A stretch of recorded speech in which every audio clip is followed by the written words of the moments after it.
morning, Pat. Good morning, Mr. Brown. Lovely day, isn't it? Just lovely, sir.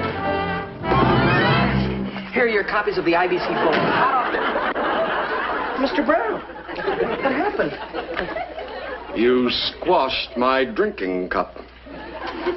Oh, sir, I'm awfully sorry. It was Don't come near me. just an accident. No, don't apologize. It was my own stupidity for leaving the safety of my office, knowing you were loose in the building. Here's your copy of the IBC Bulletin, sir. It won't blow up in my face, will it? Of course not. I'm terribly sorry, sir. I'm going to take this cup of water into the safety of my own office and drink it in peace. You will excuse me? Yes, sir. He's kind of touchy this morning, isn't he? I was hoping I'd find him in better spirits. There's something terribly important I have to ask him. Oh, I don't think this is a very opportune time. Why don't you see him later? No, I believe in striking while the iron is hot. Wish me luck, Pat.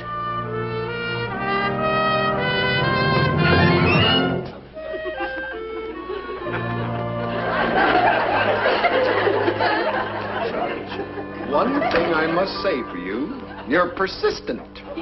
Well, I didn't know that you were standing. Let's face it, the world just isn't big enough for the both of us. Oh, I did so want to impress you today. I didn't want to do anything wrong. Today? What's so important about today? Well, Mr. Brown, I did want to talk to you about my future. Strange. I was just thinking about your future myself. You were, sir? Yes, whether you have one here or not. Oh, I believe I have one here. Have you read the latest edition of the IBC Bulletin? I was just attempting to read it when suddenly I was hit by a tidal wave. Yes, well, as editor-in-chief of the paper, I believe I've done an awfully good job. Have you read my editorial? That's impossible. I'm afraid your editorial went out with the tide. Well, if I may, I'll try and read it to you, sir. Your editor feels that when a page has given the network a faithful and loyal service for several years, it is time for him to be moved up in the organization. And I plan to speak to Mr. Brown about this today. That will be a real test of the power of the press. End of editorial. Why don't you just throw another cup of water in my face? Well, Mr. Brown, I feel as though I'm ready to be moved up in the organization. I've had my eye on the network newsroom. After all, I've worn gold braid for over a year. You're right, Mulligan. It is our policy to integrate our pages into the machinery of our network. We have laid out a full program to try to find the right niche for the right young man. I'm very happy to see that you're thinking along these lines. Well, sir, what do you think of my chances getting into the newsroom? Very good. If you have the qualifications. I'll set up an appointment for you with Mr. Bowers, the head of our newsroom. Gee, that's great, Mr. Brown. Now, don't get too excited. You know, before you go into this, perhaps you should know what the life of a newspaper man is really like. I think you're right. Let's see. I could send you down to see Al Harmon of the Los Angeles Gazette. He was always a good friend of mine. Gosh, Mr. Brown, that's wonderful. I'll go down right after work. You know, this is very unselfish of you, sir. Giving me an opportunity to leave you and work for somebody else. Yes, I know.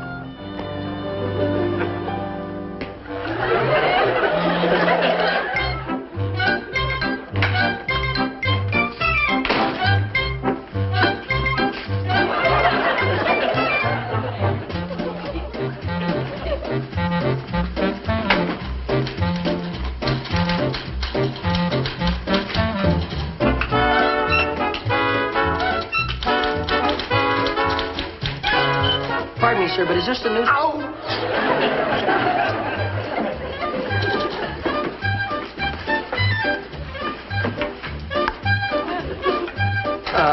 Pardon me, ma'am, but what crime are you covering? The Cyril Darcy garden party.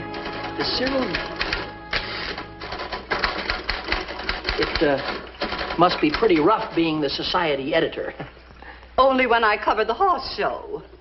The horse show? Darling, I don't dig horses. Excuse me, ma'am, but where would I find Mr. Harmon? Next cell. Thank you. Pardon me, sir, you Mr. Harmon? That's what it says on the byline when I get one. I'm Mickey Mulligan, sir. Oh, hello, Mulligan. Say, tell me, what crime are you covering now? The Fuchsia Festival in Anaheim. I see. The convict is hiding out there. Is that right? Yeah. One of the fuchsias was strangled by a caterpillar. Pretty messy caper. Pardon me, sir, but what kind of a newspaper office is this? There's no convicts hiding under the desks, no phone ringing, no people coming in and saying, stop the presses or anything? What is this? What kind of a newspaper office is it? What kind have you seen? Well, the ones like everybody else, you know, in the movies. Oh, well, that's what we get for having a city editor who never goes to the movies. Say, the next time somebody goes out for coffee, would they bring me some too? Please? Pardon me, but who was that, sir? The city editor, long may he reign. The city editor, it couldn't be. He didn't come in and yell, stop the presses. He didn't bawl anybody out or anything like I've seen. Look, Mickey, I know you're disillusioned, but you must remember the newspaper business is like any other business. It's more routine than exciting. That's the way we get the papers out. Yeah, but doesn't anybody ever come in and say, stop the presses for a scoop? Sometimes. Look, your boss, Mr. Brown, told me you wanted to know the facts about putting out a newspaper. That's right. Well, these are the facts. I'm sorry if they're not as glamorous as you expected. Well, frankly, I expected more than a fuchsia festival, I'll guarantee you. I'll tell you what, Mulligan, I've got to stick by the phone. Why don't you take this money, go down to the drugstore, and get us some coffee? When we come back, and we'll drink, and we'll talk this whole thing out. All right, fine. Okay? I'll be glad to do it. Harmon, stop the air conditioning. My office is freezing.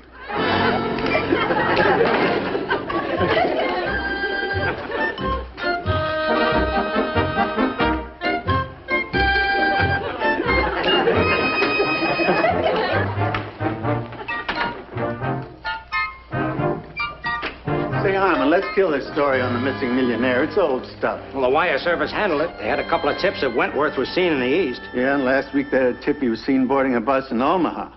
He's been missing 3 months. Let's leave it that way. Okay, Chief, but it helps fill up the front page. Movie starlets aren't posing in bathing suits as much as they used to. Well, we'll print the weather report in larger type and quote another flying saucer story. Say, Chief, have you got a minute? I got a lot of minutes. I've already sent the last edition in. Maggie, Mac, come here a minute. Charlie, you're in on this, too. Now, Harmon, if you're going to suggest bridge, that's out. Did any of you ever stop to realize the movies are putting out a better newspaper than we are? Why shouldn't they? They've got Cinema Scoop. Did you see that kid that was just in here talking to me? When he walked in, he wanted to be a newspaper man. But after one look at us, all the glamour and excitement went out of it. We could arrange a massacre for him. Chief, we can't lose kids like this. That's the kind of young blood we need in this business. Remember our first days as reporters? That's what we were looking for, excitement. Time marches on. Why can't we put on a show for this kid? I've got the makeup. It might be interesting. I'll tell you what we can do. I'll call Marge on the phone.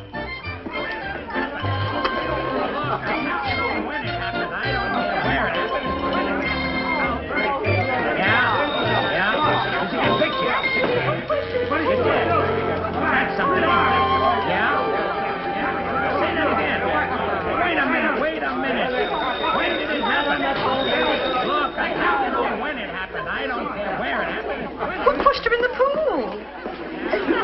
Why? No!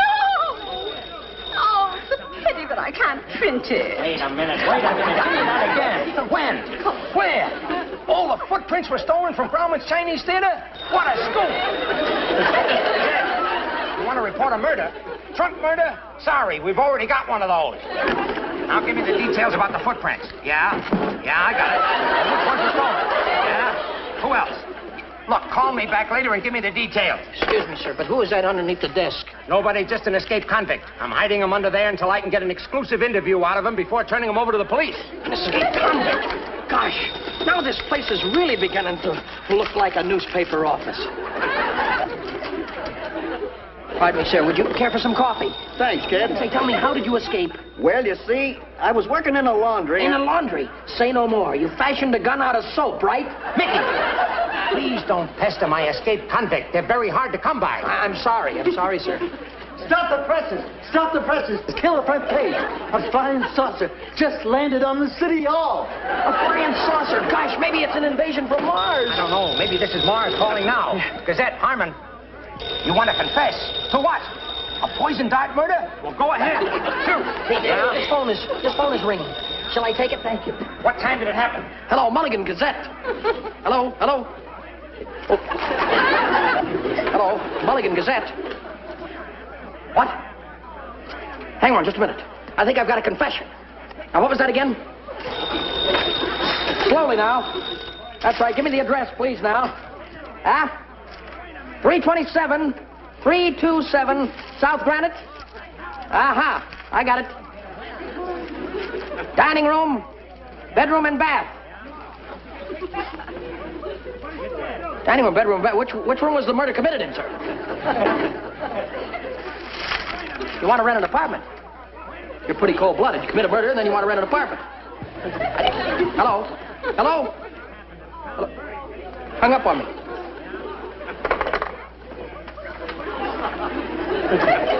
Want it? That phone call was nothing important, just wanted to phone him for a want ad. And you let him get away? Mickey, do you really want to be a newspaper man? You bet I do, sir. Well, as you can see, we're all pretty busy around here. Now, here's a hot tip I want you to follow up for me. Oliver Wentworth, the missing millionaire. Yeah, we got a tip that he was seen boarding a bus in Omaha. Now, I want you to get right down to the bus depot and keep an eye open for him. Did the tip say he was going to arrive here? Well, if it was that simple, our city editor would handle it himself.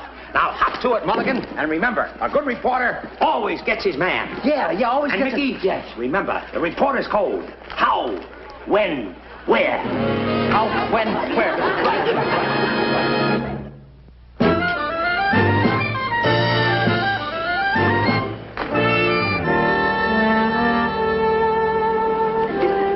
Pardon me, sir, but my friend and I would like to know, are you by any chance Mr. Oliver Wentworth, missing millionaire?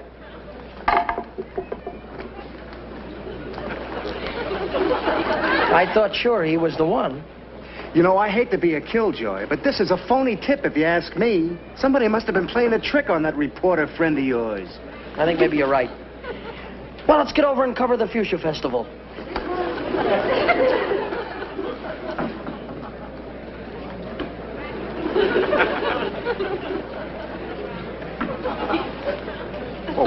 Excuse me, gentlemen. Could you tell me where the phones are? Oh, yeah, they're right around the corner there. Oh, thank you. Oh, I wonder if I could impose on you for one more favor. Would you mind keeping an eye on my suitcase while I phone? Oh, well, we can't... No, not at all. I'd be very happy to, sir. Thank you. I'll be right back. That's quite all right.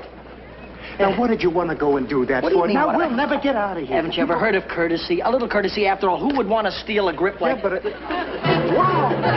This guy doesn't believe in traveler's checks. $1,200 bills. We found him. We found him. We found him. Close it up. Here he comes again. Close it. We found him. We close it up. Found him. He coming. We found him. Oh, thank you, gentlemen. That was very kind of you. Did you make your phone call? No, I didn't have any money. Oh, come now. Look, let's lay our cards on the table, sir. You see, we're reporters from the IBC Bulletin. You're Mr. Oliver Wentworth now, aren't you? I don't know. I don't know who I am. Well, pardon me, but why have you got all of that money in the suitcase? I don't know. I've had it for weeks. Or was it for years? I don't know. I was walking down the street one day and I realized I was carrying this suitcase. I haven't the faintest idea where it came from. Must go to a lot of quiz shows. That's all I can say. I'm not sure it's mine. That's why I've never spent it. You see, I just can't remember anything about my past life. I have complete amnesia. Pardon me, Mr. Wentworth. Yes? I don't mean to be presumptuous, but where are you planning on staying this evening? I don't know. When I came in here, I started to make a phone call, and then I couldn't remember who I wanted to call. Quite all right, quite all right. You're welcome to stay at my place. Oh, that's very kind of you, sir. I hope I won't be any bother. You'll be no bother at all, I assure you. Hey, Mick, I'm getting that feeling again. What feeling is that? That you're biting off more than we can chew. Come on. Let's go, shall we? That's right, Fred. Oh, just a moment, please. It's quite all right. Michael, it's time to get up.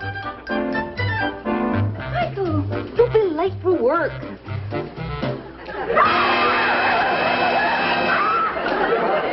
It's me. Who's that man? That's Mr. X. Mr. X, this is my mother. How do you do? How do you do? What's he doing in Father's pajamas? Well, he couldn't wear what he had in his suitcase. Oh, well, this day didn't waste any time getting started, did it? Hurry into breakfast. Well. It was a delicious breakfast, Mrs. Mulligan. Thank you, Mr. X. Oh, are you sure Mr. Mulligan won't object to me smoking one of his cigars? Oh, no, it's quite all right. You see, Pop smokes a pipe, and he has the cigars for his guests. Oh, will Mr. Mulligan be having breakfast with us? I'm afraid he's going to be a little bit late. You see, he was the last in the shower. I'm looking forward to meeting him. Yes, that should be interesting. Oh, I must have left my glasses in your car, Mickey. Excuse me one moment. I'll get them for you, sir. No, I'll get them. You finish your breakfast, Mickey. Well, thank you. I hate leaving him alone out there. Michael, I want to ask you a few pertinent questions about this Mr. X of yours. But I told you all there was to understand. I found him alone in a bus depot. When I got home, you and Pop were asleep, so I let him stay in my room. You did tell Pop about it, didn't you? Well, no. I didn't want to shock him before he had his breakfast, and I couldn't figure out a way to make it sound like idle chit-chat. I just hope he understands, that's all.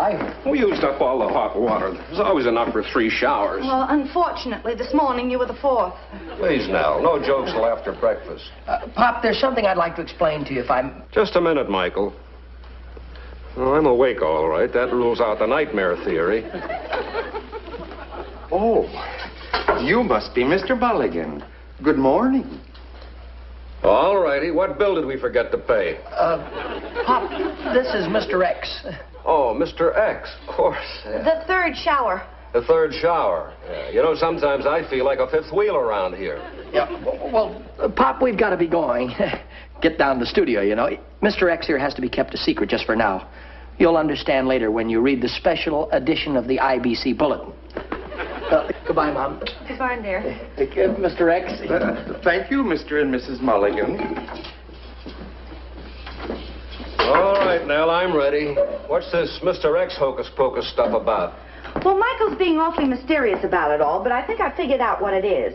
Mr. X is one of those secret contestants in an audience participation show down at the network, and Michael had to keep him hidden overnight until the show goes on the air. Well, I hope if he wins the giant jackpot, he remembers he owes me a cigar. How about some breakfast? Oh, I only made enough for 3. Looks like you finished out of the money again. Coffee, sir? Thank you, Nell.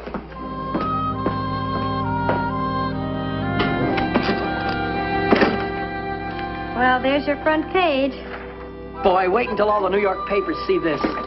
Say, when am I going to meet this mysterious millionaire? It won't be long, Pat. Freddie's got him on a tour through the studio right now. Say, would you mind taking over for me for a while? I want to get my scoop on the 10 o'clock news. Well, do you think you should? Don't you worry about a thing.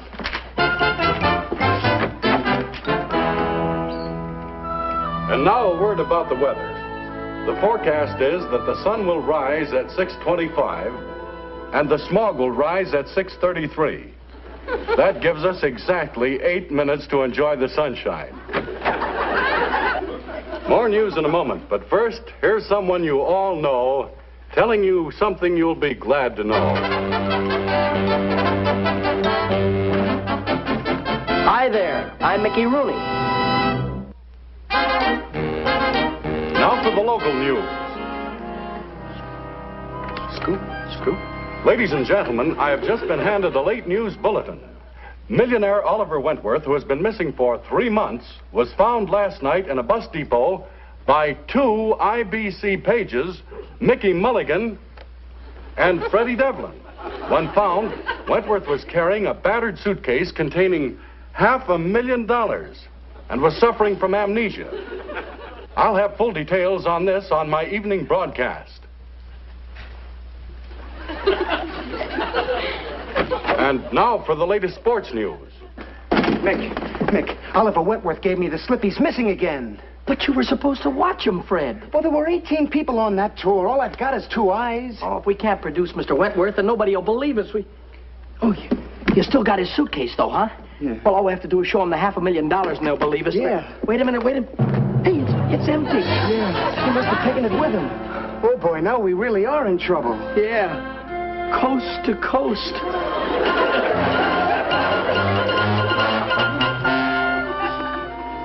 Well, believe it or not, we were in Mr. Brown's office for over an hour trying to convince him it wasn't a hoax, but we had no proof. Nobody would believe us. And then when we talked to the reporters, why, when they got through with us, you'd have thought that Freddie and me, we'd committed the crime of the century. I hate to sound like a Monday morning quarterback, Michael, but you should have told me all about this as soon as you brought Mr. X home. That was Mr. Oliver Wentworth. If you say it was Oliver Wentworth, I believe you. That goes for me, too. But all your mother and I can testify to is that a certain Mr. X slept in my pajamas, took my shower, and ate my breakfast. That's right, Michael. We were never introduced to a Mr. Wentworth. Just a mysterious Mr. X. Mr. Brown got orders from the brass to fire Freddie and me. Oh, Michael, they wouldn't. Oh, wouldn't they? We turn in our uniforms tomorrow morning. Just a minute. Nobody fires Joe Mulligan's son while I have anything to say about it.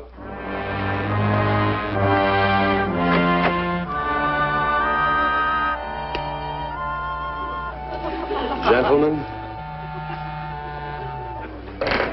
I want you to understand that this is not my doing. The heads of the network feel that our organization has been publicly embarrassed and that therefore you must be discharged.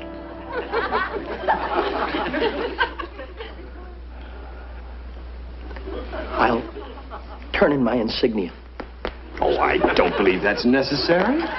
My aiguillette? Now, just a minute. This is not a court-martial. Here's my pass key, sir. Yes, I'll give you my pass key and my parking pass, Mr. No, Brown. stop that, fellas. Let's forget the dramatics. You don't have to try to make me feel bad about you being fired. I feel bad enough already. Come in. Oh, Charles. Sorry I'm late. I got tied up with a feature story. Thank heavens you got here, Al. We've just been having an amateur production of the Kane Mutiny. Mickey, Freddie, I feel partly responsible for you fellas losing your jobs. After all, I sent you on that wild goose chase. That was no goose chase, sir. All right, all right. Anyway, I've arranged for you fellas to go to work for the Gazette. The Gazette? You mean after the way we messed up that big scoop, you still want us to become newspaper men? Why not? As my old city editor used to say, good newspaper men aren't born, they're driven to it. I suppose we'll have to start by covering the Fuchsia Festival? Not quite that high up. You'll start at the circulation department. And remember, no more imaginary millionaires. Oh, just a minute, sir. We really did... They've convinced me, Fred. There was no such person as Oliver Wentworth. We just imagined it. Oh, I'll buy that. We just imagined it. Come in. Pop! Mr. Brown, may I interrupt your firing my son and Freddie long enough to introduce you to Mr. Oliver Wentworth? You're Wentworth? Yes, I'm sure of that now, thanks to Mickey and Freddie. I've spent the last day tracking down my past, and now I know who I am. Pop, where did you find Mr. Wentworth? He came back to the house to thank you for what you'd done and to pick up the $500,000 he took out of the suitcase and hid under your mattress. Under the mattress? No wonder I didn't sleep so well last night. Boys, it looks like we owe you an apology. I'm sure your old jobs are waiting for you if you want them back. Hello, Gazette. Give me the copy desk, quick. Mac, Harmon, stop the presses. The missing millionaire, Oliver Wentworth, has just shown up and substantiated the story of Mickey Mulligan and Freddie Devlin, who found him in the bus depot night before last. It was no hoax. And don't forget, the International Broadcasting Company got that scoop on the air first. You got that, Mac? Okay. Oh, Mac, I want the byline to read, Mickey Mulligan and Freddie Devlin. To the tailors. To the tailors. Mickey Rooney will be back in just a moment. And now a word from next week's sponsor.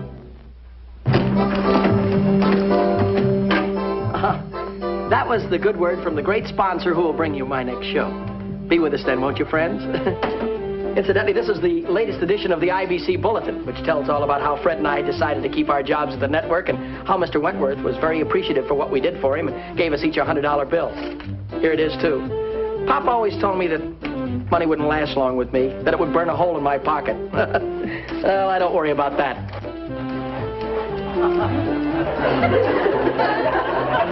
French.